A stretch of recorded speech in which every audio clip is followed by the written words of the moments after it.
Di tengah proses penghitungan suara pilkada, isu Partai Coklat alias Parcok menyeruak setelah Sekjen PDI Perjuangan Hasto Kristianto menuding Jokowi berambisi memenangkan kandidat yang didukung di pilkada dengan menggerakkan aparat. Hasto menyebut Partai Coklat dan penggunaan instrumen negara seperti bansos digunakan untuk memenangkan pilkada termasuk di wilayah Kandang Banteng. Istilah Parcok sendiri mengarah pada dugaan pengerahan aparat kepolisian untuk kerja politik elektoral. PDI Perjuangan sangat mengkhawatirkan karena bekerjanya sisi-sisi gelap demokrasi, di mana sisi gelap demokrasi ini digerakkan oleh suatu ambisi kekuasaan yang tidak pernah berhenti, yang merupakan perpaduan dari tiga aspek. Pertama adalah ambisi Jokowi sendiri, kemudian yang kedua adalah gerakan Parcok, Partai Coklat, dan yang ketiga PJ Kepala Daerah. Menanggapi tudingan tersebut, Presiden ke-7 Joko Widodo menyebut ada mekanisme di Bawaslu dan Mahkamah Konstitusi yang bisa membuktikan kebenaran. Dalam pilkada, Jokowi memang aktif mendukung sejumlah calon, mulai dari calon gubernur Jawa Tengah Muhammad Lutfi hingga calon gubernur Jakarta Ridwan Kamil. Tak hanya itu, Jokowi juga meminta soal tudingan Partai Coklat ditanyakan langsung ke cagup yang terkait. Salah satunya Bobi Nasution, calon gubernur Sumatera Utara yang juga menantu Jokowi. Tanyakan ke Pak Bobi. Pak, Bapak dituding Pak Hasto haus kekuasaan sehingga minta bantuan Partai Coklat, tanggapannya seperti apa, Pak? Tanya Pak Bobi. Pak, ini informasinya dari untuk Pilgub Jawa Tengah ini, Pak, ada pengerahan dari kepolisian, aparat gitu. Ini bagaimana tanggapan Bapak? Ya, disebut Bapak yang membelakangi, Pak. Itu dibuktikan saja. Pak Jokowi tujuan karena kan ada dilaporkan saja ke Bawaslu, kan ada mekanismenya. Atau di bawah MK kan ada mekanisme. Ya. Soal tudingan pengerahan Partai Coklat di pilkada juga ditanggapi Partai Kebangkitan Bangsa (PKB). Wakil Ketua Umum PKB, Zazilul Fawait, meminta Polri mengoreksi diri menyusul munculnya istilah Parcok atau Partai Coklat yang dikait-kaitkan dengan isu pengerahan aparat untuk pemenangan pilkada. Nah, kalau hari ini kemudian tidak dipercaya atau publik banyak dugaan berpolitik, ada sebutan Parcok lah, Parpol lah, itu menurut saya itu koreksi. Harus didengar itu oleh institusi kepolisian. Bahwa itu tidak terbukti, mungkin saja tidak terbukti, tetapi itu sebagai dugaan, itu muncul berkali-kali. Lalu, benarkah ada Partai Coklat di Pilkada 2024? Tim Liputan, Kompas TV.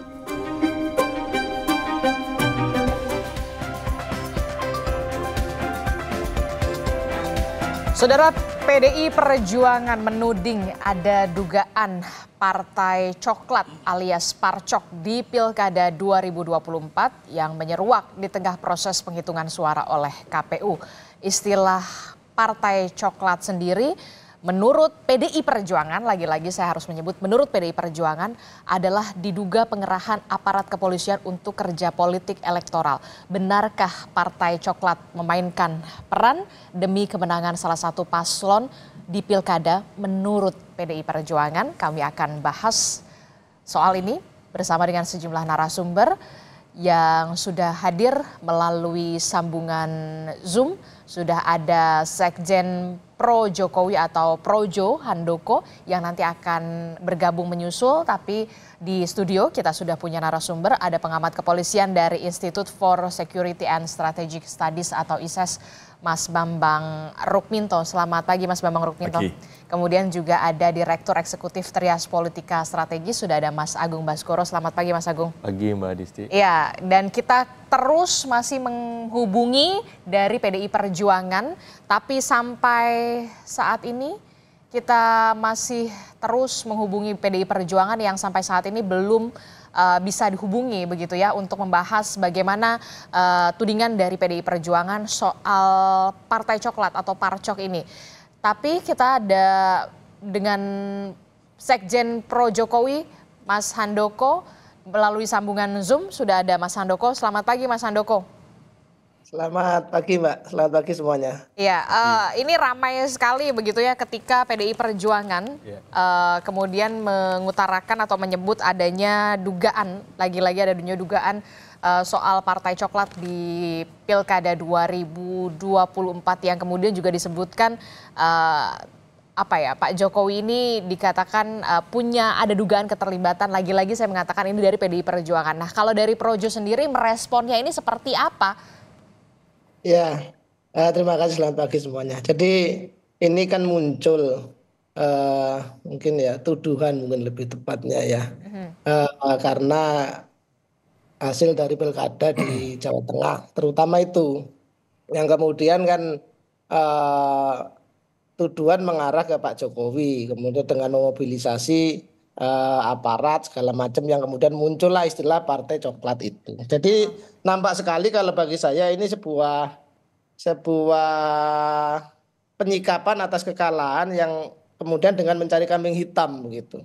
Ini mencari kambing hitam dan kemudian saya pikir juga kemarin sudah banyak respon bahwa ini sementara karena kalau kemudian belum ada pembuktian ya kita anggap ini hanya sekedar tuduhan yang silakan kalau kemudian ini dibawa ke ranah Bawaslu atau apa kan ada mekanismenya. Bahkan Pak Jokowi sendiri juga sudah menyampaikan responnya, ya silakan ada mekanismenya, ada Bawaslu atau bawa ke MK atau bagaimana lah. Kita kan sudah punya kerangka untuk itu. Jadi cuman saya yang mau saya garis bawahi adalah respon-respon seperti ini saya pikir tidak perlu tersampaikan dan sangat gegabah kemudian menuduh ini Partai Coklat ini dimobilisasi sehingga menggerakkan semua. Jadi menurut Anda Mas Handoko ini merupakan tuduhan yang tidak berdasar ya, kalaupun harus dibuktikan. Sangat tidak berdasar ya, dan karena susah sekali. Sementara kan juga tidak semua kepala daerah ini kan konfigurasinya beragam ya. Ya kan di sini mungkin sebuah partai A dengan partai B saling berhadapan, tapi di titik lain nanti kemudian mereka bersama-sama di satu kontestasi menang, di satu kontestasi yang lain kalah, terus kemudian mengeneralisir ini dengan tuduhan ada mobilisasi besar-besaran, apalagi oleh Pak Jokowi ya, yang sekarang bukan lagi menjabat sebagai presiden, tetapi beliau sekarang juga sudah sebagai rakyat biasa gitu Mbak. Jadi ini saya pikir hanya upaya mencari kambing hitam aja. Jadi kalau menurut Anda dari Projo sendiri ini merupakan upaya untuk mencari kambing hitam ketika ada kekalahan PDI Perjuangan di beberapa wilayah begitu Mas Handoko? Iya. Jadi seperti itu. Nah, cuman ya yang dari sisi saya ini menyayangkan ketika kita ini mestinya memberikan contoh kepada rakyat bagaimana menyikapi sebuah kemenangan ataupun kekalahan dalam sebuah kontestasi politik seperti pilkada ini. Kita mestinya memberi contoh yang bagus. Oke, kita masih terus menunggu ya sebenarnya kabar dari PDI Perjuangan karena kita memang sudah mengundang PDI Perjuangan beberapa nama begitu, namun sampai saat ini belum bisa terkonfirmasi untuk bisa hadir di baik itu di studio ataupun di sambungan Zoom karena kita tahu kemudian istilah Partai Coklat ini kemudian pertama kali adalah disebutkan dari PDI Perjuangan. Kalau dari Mas Agung sendiri ini melihatnya bagaimana?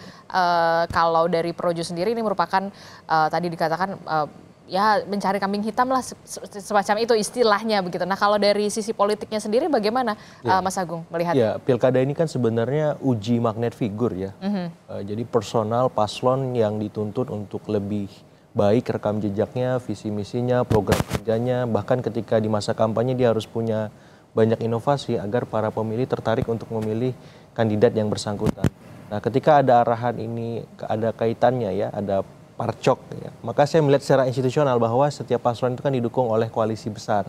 Apakah memang atas nama PDIP, apakah atas nama Kim tanpa plus atau Kim plus seperti itu. Jadi secara institusional ini yang harus dilihat, dan kalau memang ada arahan pelanggaran-pelanggaran maka secara normatif memang tindak lanjutnya ada di Bawaslu ataupun MK seperti itu, termasuk yang keterlibatkan atau intervensi kekuasaan ya.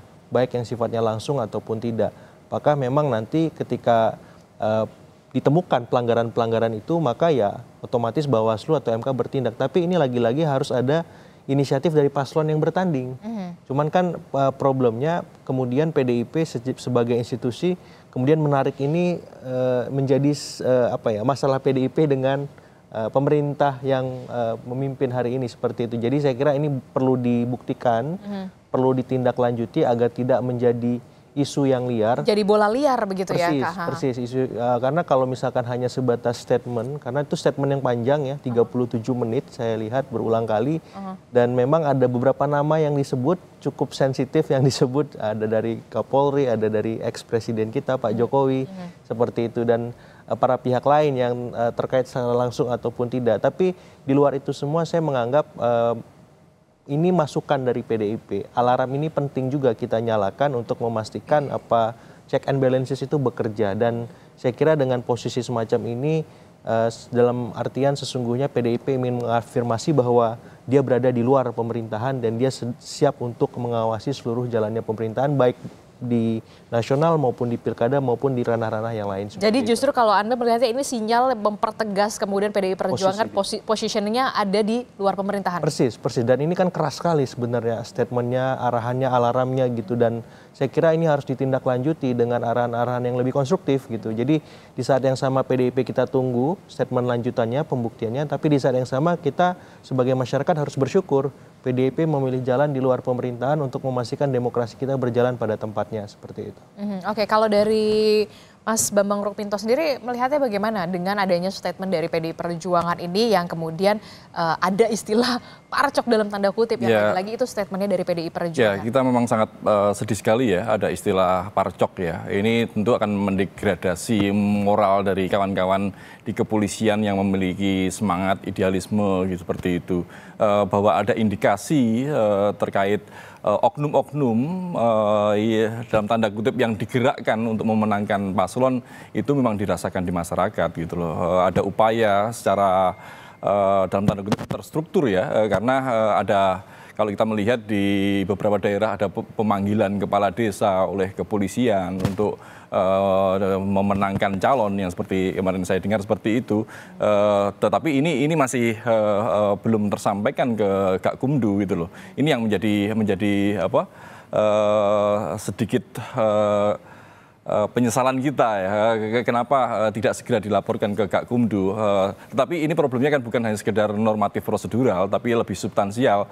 Bagaimana membangun iklim demokrasi yang baik ketika aparatur negara itu terlibat dalam politik praktis seperti itu. Makanya ini harus menjadi momentum bagi semua pihak dan terutama adalah negara ya, bagaimana menjaga kepolisian kita sebagai ujung tombak penegakan hukum ini untuk tidak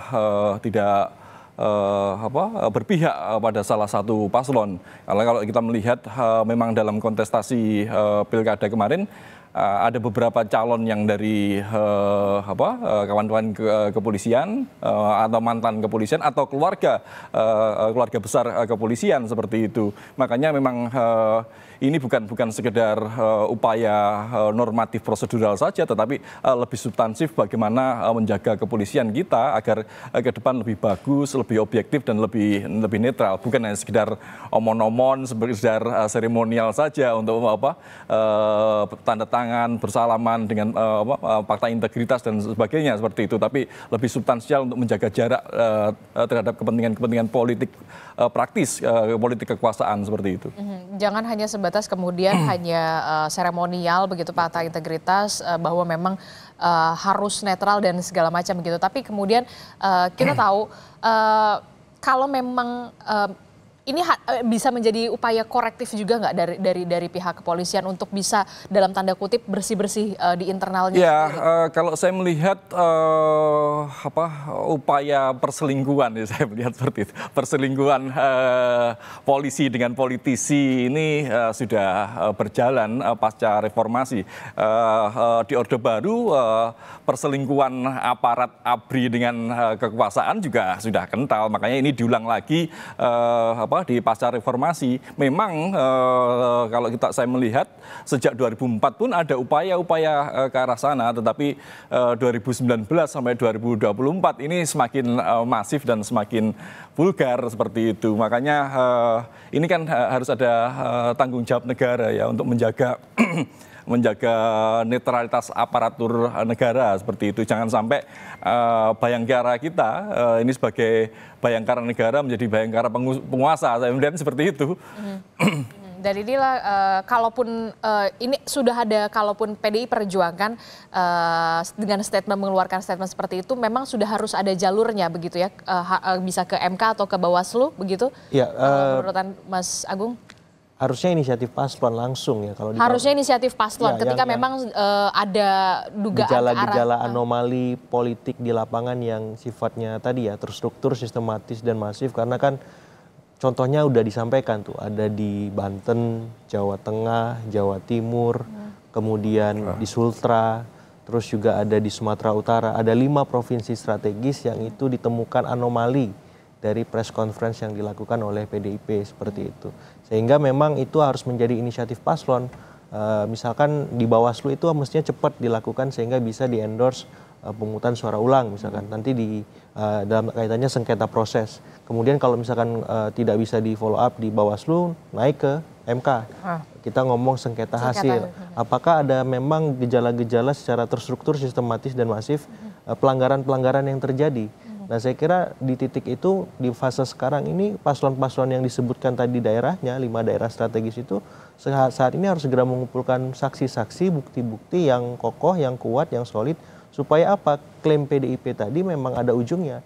Jangan sampai tadi, ini liar, menjadi bola salju yang justru membuat situasi kohesivitas sosial politik kita malah terganggu seperti itu. Jadi memang kalau menurut Mas Agung sendiri, tapi kenapa begini ya? Justru malah partai pengusungnya, kenapa bukan paslonnya? Alasannya kenapa gitu? Ini kan juga jadi pertanyaan juga dong. Kan yang bertarung paslonnya, sosok figurnya. Betul. Dan gitu bukan hanya PDIP yang mengusung, misalkan dalam beberapa kasus ada koalisi dengan partai lain. Nah, kenapa yang paling paling vokal, paling mengemuka adalah PDIP, dan saya kira ini juga bisa dibaca secara elektoral. PDIP ingin tetap punya posisi tawar yang strategis sehingga nanti ketika ada hal-hal yang perlu dinegosiasikan dengan pemerintah, PDIP masih tetap berada di tengah-tengah masyarakat, berada di luar pemerintahan dan punya posisi tawar yang saya kira bisa jadi alternatif atau referensi publik untuk melihat bagaimana arah bangsa ini ke depan seperti itu. Oke, kita lagi-lagi harus mengatakan kita masih menunggu konfirmasi dari PDI Perjuangan sebagai narasumber. Tapi kemudian kalau Anda melihat sampai saat ini ada nggak sih kaitannya antara hubungan Bu Mega dan Pak Jokowi dengan apa yang terjadi hari ini gitu? Iya, ini babak lanjutan ya.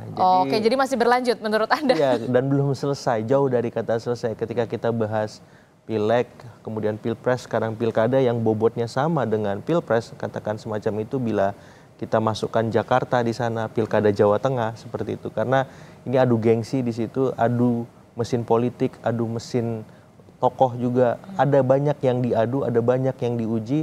Dan ketika pada akhirnya dalam tanda petik PDIP kecolongan di daerah-daerah strategis lagi, maka cara mengembalikan yang paling tepat, yang paling efektif adalah mengajak masyarakat agar terlibat dalam proses pengawasan demokrasi kita di pilkada ini seperti itu. Tadi Mas Handoko sudah senyum-senyum begitu ya kalau saya menyinggung soal antara hubungan Bu Mega dan juga Pak Jokowi yang katanya kalau kata menurut Mas Agung ini sebenarnya masih belum selesai, ini adalah masih babak lanjutan apa yang terjadi hari ini. Respon Anda Mas Handoko?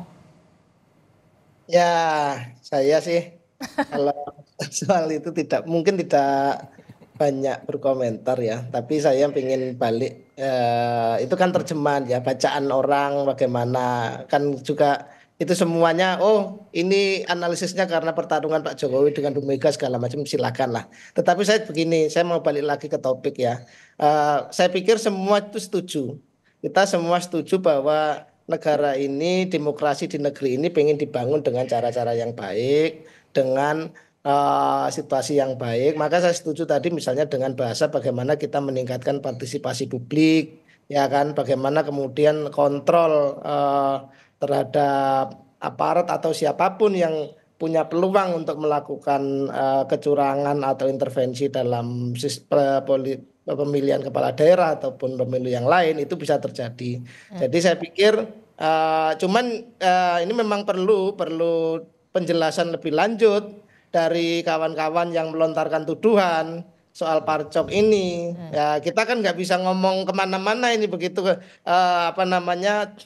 kalau kemudian ini memang ada bukti-bukti yang diajukan, ada sengketa yang kemudian digelar segala macam, baru kita bisa melakukan diskusi lebih lanjut. Karena ini betul-betul baru tuduhan yang ini ada parcok yang digerakkan oleh Pak Jokowi sehingga kemudian di Jawa Tengah PDI Perjuangan kalah, kan begitu konstruksi pemikiran yang dilontarkan. Dan ini saya pikir silakan daripada kemudian ini jadi sekedar rumors yang saya pikir tadi nampak sekali seperti mencari kambing hitam dan menjadi bola liar yang nggak jelas ujung pangkalnya, ya mendingan ini dilakukan proses-proses yang semestinya lah. Gitu, yang memang sudah ada jalurnya ya. Kalau misalkan mau ke MK bisa lewat sengketa pemilu begitu ya, atau sengketa pilkada begitu menurut Anda? Ada Bawaslu, kalau kemudian ya saya sudah jelaskan, kalau ada misalkan menemukan di lapangan ya silakan dilakukan upaya itu. Kalau kemudian nanti di hasilnya pun ternyata masih nggak cocok, ada lagi mekanisme di MK. Seperti itu. Daripada kemudian saling tuduh, ya kita nanti yang saya khawatirkan adalah justru rakyat ini kehilangan kepercayaan kepada pemimpin-pemimpin, kepada kita-kita yang kemudian melakukan yang menjadi motor dari urusan politik nasional ini. Begitu kira-kira Mbak. Tapi kalau dikatakan kemudian kemenangan ini karena juga efek Jokowi yang kemudian begitu terasa di Jawa Tengah, Anda mengamini kan? Saya setuju. Itu tadi makanya kan kemudian ini kan begini, kontestasi pilkada ini satu, pertama figurnya yang diusung, kemudian siapa yang endorse itu juga penting. Maka kemudian kita akan melihat fenomena di mana-mana orang misalnya ada influencer lah, ada apa yang tokoh tertentu yang melakukan dukungan itu memang mempengaruhi publik. Dan saya sudah dalam diskusi-diskusi kemarin juga saya sampaikan bahwa memang faktor Pak Jokowi masih sangat berpengaruh, bagaimana publik masih benar-benar mendengarkan atau melihat arah mana yang ditunjuk oleh Pak Jokowi. Dan ini bagi kami juga tidak mengherankan karena Pak Jokowi ini mempunyai approval rating yang sangat tinggi, sehingga kita bisa melihat bagaimana beliau menjadi presiden yang sangat dicintai rakyatnya. Sehingga kalau kemudian hari ini beliau mempunyai pengaruh cukup besar, dan kita juga mahfum kalau di Jawa Tengah itu Pak Jokowi sangat berpengaruh karena memang basisnya kan di sana, asalnya dari sana, basic culture-nya benar-benar nyambung, kira-kira begitu. Itu betul Mbak. Ya.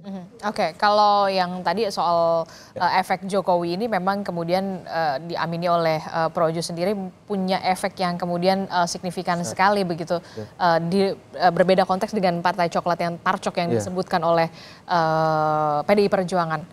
Iya, figur itu memang ketika di-endorse akan berdampak secara elektoral, tapi ketika mampu diimbangi oleh lawannya juga menjadi relatif. Karena kerja pemenangan politik dalam konteks pilkada itu kan kerja kolosal, Mbak. Kerja besar, kerja kontribusi semua elemen. Jadi endorse itu hanya salah satu variabel dari banyak variabel untuk memenangkan kandidat. Dalam artian misalkan di udara itu kerja-kerja teman-teman media membuat konten supaya viral. Kerja-kerja di darat, belusukannya kandidat yang intensif. Kerja-kerja relawan melakukan door-to-door campaign ke rumah-rumah. Kemudian ada canvassing ke seluruh tempat, menyebar APK seperti itu. Jadi ini kerja kolosal, belum lagi lini kampanye yang lain yang terlibat. Jadi ketika ada Jokowi efek bekerja misalkan di Jakarta atau di Jawa Tengah, sebenarnya bisa diimbangi oleh misalkan Megawati efek atau Ganjar efek. Dan efek-efek yang dimiliki oleh PDIP, karena kan PDIP dan tokoh-tokoh mereka dibesarkan di sana. Artinya ini bisa diimbangi sebenarnya. Sehingga ketika ada istilah parcok tadi, ini perlu diuji klaimnya, validitasnya, supaya apa? Supaya memang benar-benar terang benderang semua hal, dan PDIP di sini dituntut Kalau nggak ini bisa menjadi bumerang politik bagi PDIP sendiri. Ya karena akan dilihat apakah calon-calon PDIP yang menang, cara menangnya gimana. Misalkan bagaimana kemudian pembuktian ketika PDIP di periode sebelumnya ikut pilkada, ikut pileg, ikut pilpres, apakah memang ada kekuatan-kekuatan lain yang terlibat seperti. Jadi maksud saya supaya ini tidak menjadi bola liar yang akhirnya kembali ke PDIP. PDIP jadi backfire sendiri. Betul, harus menjelaskan karena PDIP kan sebelumnya berkuasa 2 periode. Dan sekarang ada pemerintahan baru yang baru berkuasa. Ini kemudian dalam tanda petik dikritik, diserang habis-habisan. Nah, ketika ini dibalik ke PDIP, apakah PDIP siap menerima serangan itu? Apakah PDIP siap juga melampirkan bukti-bukti supaya apa? Supaya ini menjadi debat atau diskurs yang sehat, memberikan bukti, memberikan data-data, ya supaya apa? Supaya masyarakat tercerdaskan. Sebenarnya ini duduk persoalannya seperti apa? Dan supaya benar-benar clear dan juga jelas begitu ya, masyarakat juga melihat pihak kepolisian jadi tahu untuk mengkoreksi diri mereka, melakukan evaluasi di internal. Kita salah di mana, kita perbaiki, dan ini diskusi yang sehat menurut saya, dan dalam iklim demokrasi ini perlu dan penting untuk terus kita lakukan. Oke, perlu ada apa ya dikatakan jangan sampai menjadi bumerang politik tersendiri begitu ya untuk PDI Perjuangan. Disayangkan kalau misalkan tidak ada ujungnya ini kemana begitu ya. Begitu ya kalau menurut Mas Agung ya. Kalau dari Mas Bambang Rukminto sendiri bagaimana soal jaminan netralitas Polri ini di pilkada ya? Ya, ini kalau menurut saya apa yang dilakukan PDIP ini memang seperti yang disampaikan Mas Agung di awal tadi, ini bukan persoalan PDIP dengan rejim baru ya, tapi persoalan PDIP dengan Pak Jokowi yang belum selesai gitu loh. Karena selama 10 tahun terakhir Pak Jokowi dengan PDIP ya bergandengan tangan itulah. Artinya kalau tadi ada backfire terkait dengan upaya pemenangan di pilkada dan yang lain-lainnya, itu juga PDIP tentunya juga belajar dari yang sebelumnya. Dan tadi Mas Handoko juga menyampaikan, mengkonfirmasi lah bahwa ada hubungan Pak Jokowi terkait dengan figur Pak Jokowi, dan kita juga masyarakat juga sangat paham bahwa ada hubungan yang intensif antara Pak Jokowi dengan Kapolri seperti itu. Makanya kalau kemudian apalagi di Jawa Tengah calonnya adalah sosok seorang mantan Kapolda, seorang yang kemudian juga di pemerintahan Pak Jokowi juga dijadikan salah satu dirjen di Kementerian Perdagangan seperti itu. Artinya memang ada hubungan-hubungan yang lebih personal antara Pak Jokowi dengan para calon dan Kapolri seperti itu. Makanya tuduhan tadi sebenarnya juga sangat berdasar gitu loh. Meskipun ya lagi-lagi kalau secara normatif harus dibuktikan gitu loh. Tapi kalau saya melihat ini bukan soal menyelesaikan secara normatif prosedural, tapi lebih substansial tadi, bagaimana menjaga kepolisian ke depan agar tidak tergoda dengan permainan politik praktis terkait dengan pemilihan kepala daerah maupun pemilihan pilpres maupun pemilu di masa mendatang. Karena kalau tidak ditata mulai sekarang, kekuasaan itu akan selalu menggunakan berbagai cara dan memanfaatkan semua resource termasuk aparatur negara seperti itu, dan inilah yang dirasakan PDIP, dan bisa jadi PDIP juga belajar dari pemilu-pemilu sebelumnya seperti itu. Tapi yang kemudian menjadi pertanyaan saya selanjutnya, perlukah kemudian adanya regulasi baru yang mengatur memang lebih detail, lebih jelas, lebih tegas lagi soal bagaimana netralitas aparatur negara di pilkada ataupun di pilpres? Jangan dijawab dulu Mas Bambang, kita akan jeda dulu, usai jeda kami kembali. Terima kasih Anda masih bersama kami di Sapa Indonesia Pagi. Saudara, kita masih bersama dengan Mas Agung Baskoro, kemudian juga ada Mas Bambang Rukminto dan juga ada Mas Handoko dari Projo di sambungan Zoom. Melanjutkan pertanyaan saya tadi, Mas Bambang, sebenarnya perlu nggak sih kita ada aturan yang lebih detail, ada aturan yang lebih tegas, aturan yang lebih jelas soal netralitas aparatur negara di pilkada ataupun di pemilu?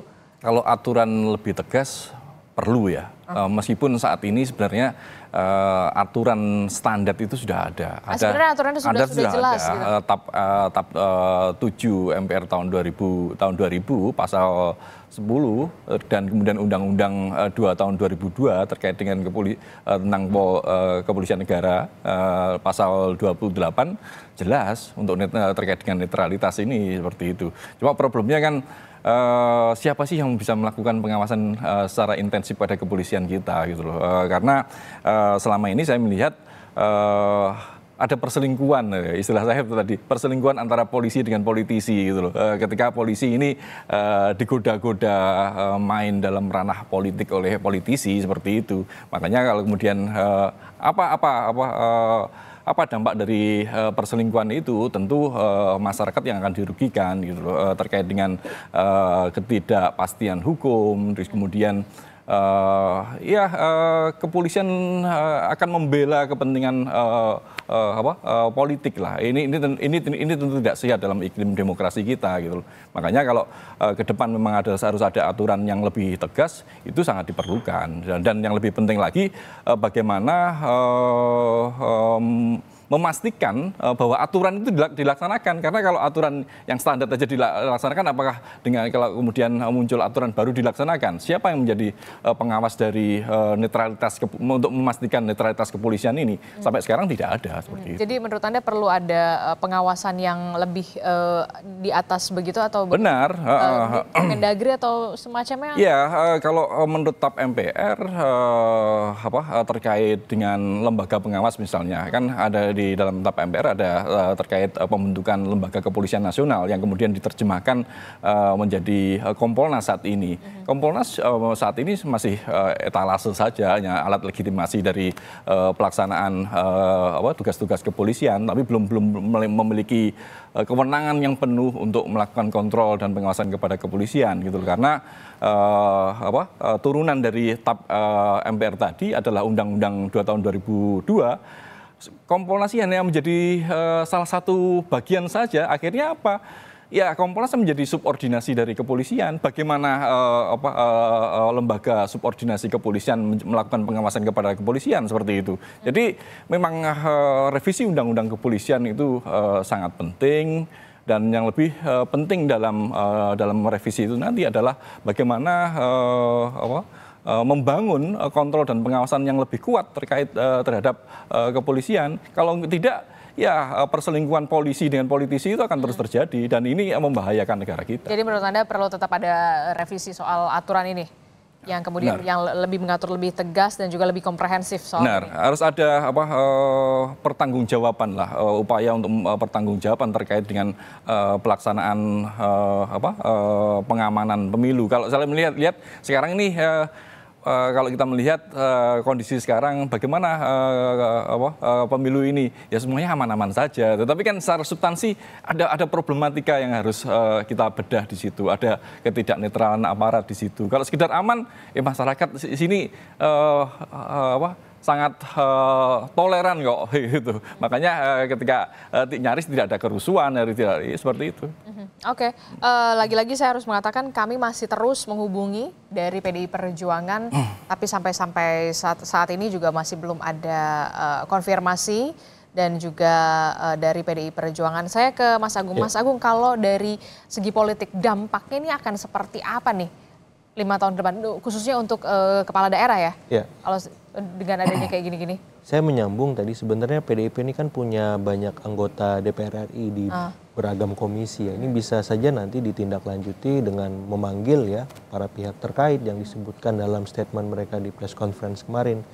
Apakah itu pihak kepolisian, Kementerian Dalam Negeri, ataupun pihak-pihak terkait yang memang ditengarai disebut dalam press conference PDIP tadi ada cawe-cawe parcok seperti itu. Karena ini harus terang, harus jelas supaya masyarakat juga bisa bersikap, bisa terlibat di poin-poin apa, di sisi-sisi yang mana. Karena kalau ini dibiarkan nih akan menjadi bahaya laten ke depan yang membuat ya demokrasi kita akan sangat sulit berkembang dan menjadi berkualitas seperti itu. Nah, kalau ditanya dampaknya ke depan seperti apa, nah saya kira sistem demokrasi kita yang terancam. Kalau terjadi mobilisasi aparat, apakah itu ASN, TNI, Polri maupun sejenisnya ya. Karena demokrasi yang terjadi ya prosedur saja, kita melaksanakan pemilu setiap 5 tahun sekali, tapi bobotnya, kualitasnya tidak berkembang dan malah terus menurun. Nah kalau sudah begini ya wajar kalau masyarakatnya apatis ya. Wajar kalau ada statement istilah political fatigue ya, jadi orang yang lelah berpemilu, berdemokrasi, karena terus mencoblos tapi nggak ada dampaknya kepada dirinya. Jangan sampai kemudian partisipasi pemilih itu turun, dan itu sudah terjadi. Sudah terjadi beberapa wilayah, salah satunya adalah di Jakarta. Kan reflektif, harus semuanya berefleksi untuk memastikan bahwa kualitas demokrasi kita naik, partisipasi juga, calon-calon berkualitas, proses demokrasinya berpemilu juga semakin oke gitu. Nah, ini tugas semua pemerintah dan DPR khususnya.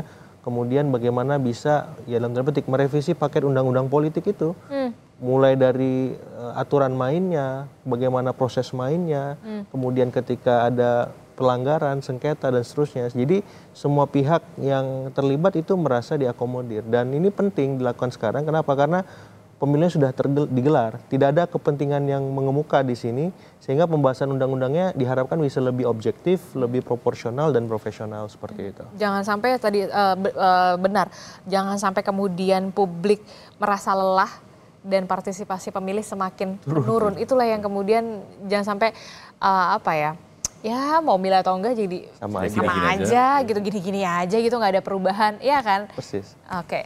Nah, saya ke Mas Handoko. Mas Handoko, kalau langkah politik dari Pak Jokowi sejauh ini akan seperti apa arahnya nih? Karena kan kita tahu tokoh-tokoh yang dalam tanda kutip di-endorse oleh Pak Jokowi ini untuk wilayah-wilayah ini menang nih, Mas Handoko. Ya. Kalau Pak Jokowi sendiri kan ya beliau sudah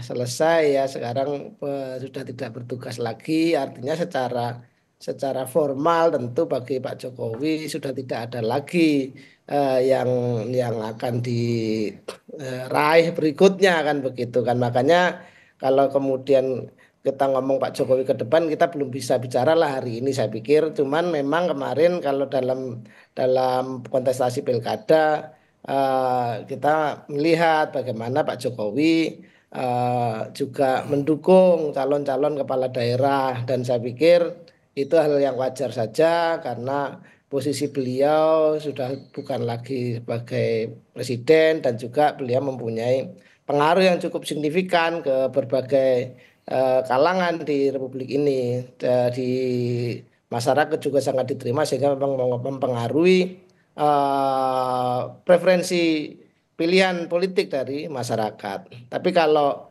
bagaimana Pak Jokowi ke depan, ya sementara kita bilang Pak Jokowi ya pensiun, pulang ke Solo gitu kan. Berikutnya ya kita belum tahu lah. Nanti kalau sudah ada sinyal-sinyal barulah kita spill nanti Mbak gitu.